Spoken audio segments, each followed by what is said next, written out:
नमस्कार, श्री स्वामी समर्थ सर्वांना. सर्वांचं खूप खूप स्वागत आहे. मेहंदी आरतीची ताट बघून ओळखलाच असाल. हा आहे राखीचा ब्लॉग. तर थोडासा उशीरच झाला राखीचा ब्लॉग टाकायला, तर कसा वाटतोय तो तेही सांगा आणि व्हिडिओ पूर्ण बघा. तर खूप छान बनवलेला आहे व्हिडिओ. तर ही बघा आईच्या हाताची मेहंदी खूप छान रंगली आहे. कलरसुद्धा किती सुंदर आलेला आहे. आणि आरतीची ताट असंच सजवता का तुम्हीसुद्धा? नक्की सांगा. आईनेच सजवलेली आहे ही ताट. बघू शकता राखी आरत्या लावून घेतलेल्या आहेत आणि आईची आणि माझी मेहंदी दोघांची पण दिसलेली आहे. तुम्हाला बघू शकता तुम्ही कशी झालेली आहे मेहंदी. बाहेर पाऊस भरपूर लागलेला होता, त्यामुळे कोणी कुणाच्या घरला येत नव्हतं ना कुणी कुणाच्या घरला जात नव्हतं.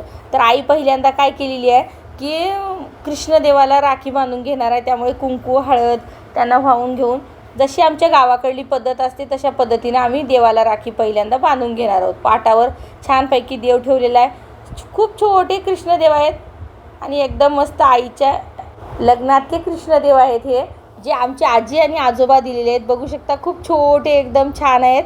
आणि त्यांना आता छानपैकी कुंकू हळद लावून घेऊन मग आई त्यांना राखी बांधून घेणार आहे. मग आम्ही राखी बांधून घेणार आहोत आता पुन्हा.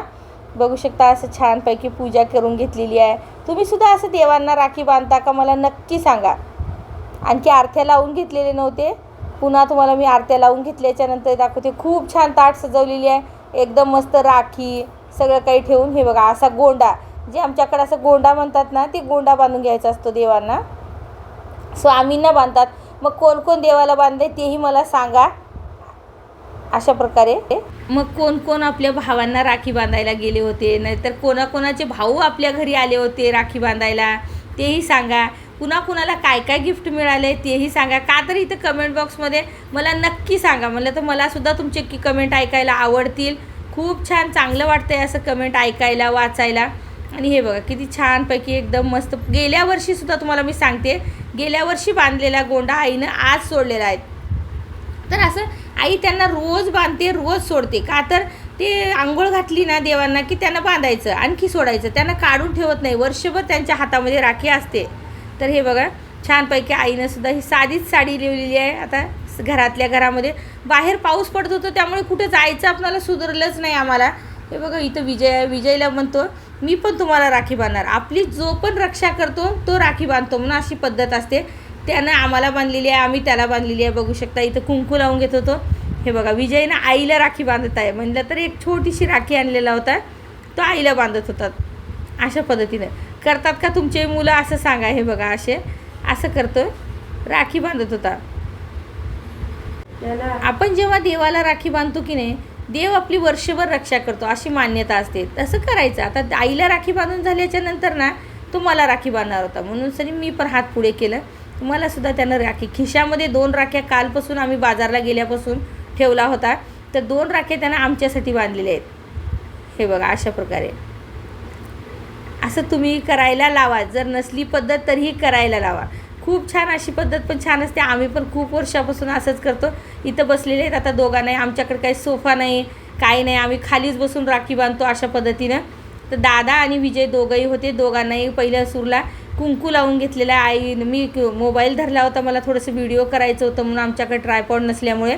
तर हे बघा अशा प्रकारे कुंकू लावून घेऊन मग मी बी कुंकू लावून घेतलेली आहे. मग राखी बांधणार आहे आता.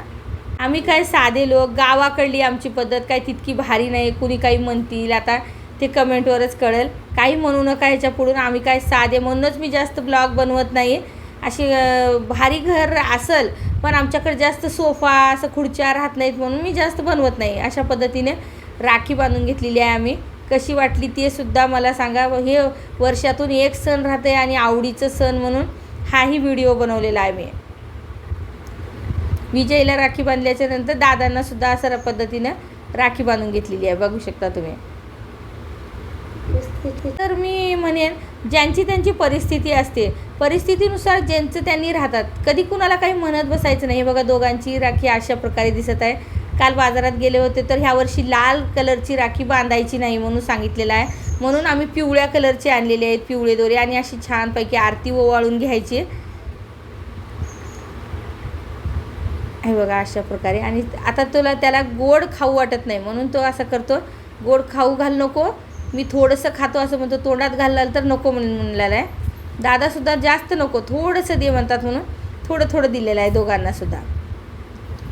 आता म्हणतो आईला तू मला बांध म्हणून म्हणलेला आहे. आईला आपण बांधला आहे, आता आईला म्हणतोय मला तू पण बांध म्हणून म्हणलं. तर आईनंसुद्धा त्याच्या मनासाठी एक एक राखी त्यांना बांधलेली आहे बघा. हे बघू शकता अशा प्रकारे.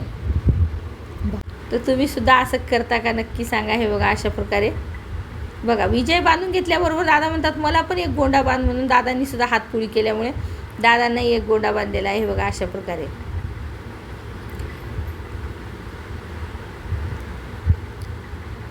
आता मग छानपैकी आईनेसुद्धा आरतीसुद्धा करणं एक ऑप्शन म्हणल्यासारखं राहते. खूप छान राहते आरती करणंसुद्धा. तर दोघांची आरती करून घेतलेली आहे आणि दोघांनाही पेढा खाऊ घातलेला आहे बघा. थोडंच दे म्हणतात, जास्त त्यांना गोड खायची नकोच वाटते. त्यामुळे ते बघा त्याच्यातलंही तोडून तो थोडंसं बाजूलाच ठेवून टाकत आहे. का तर गोड नको म्हणते. तो सुद्धा कॅमेऱ्यासमोर यायला नको म्हणत राहते. उगं थोडंसं आलेलं आहे, मी जाऊ दे थोडं तरी ये म्हणून म्हणलं तर कॅमेऱ्यासमोर आला आहे. तुम्हालाही हा व्हिडिओ आवडला का? व्हिडिओ आवडला असेल तर नक्की लाईक करा, शेअर करा आणि सबस्क्राईबसुद्धा करा. आणि सगळ्यांनी कमेंट बॉक्समध्ये छान छान कमेंट लिहा. आणि बघू शकता बाहेर पाऊस तुम्हाला खरं वाटलं नसेल, भरपूर पावसानं गोंधळ घातलेला होता. तर असं सगळं आमचं राखी पौर्णिमा अशी छान पद्धतीने झालेली आहे. आरती आणून देवाऱ्यावर ठेवलेली आहे आणि पूजासुद्धा आजची अशा प्रकारे केलेली आहे. कशी वाटली पूजासुद्धा नक्की सांगा. आणि आमची राखी पौर्णिमासुद्धा अशी छान प्रकारे साजरी करून तीसुद्धा कशी वाटली नक्की सांगा. धन्यवाद. श्री स्वामी समर्थ. श्री स्वामी समर्थ.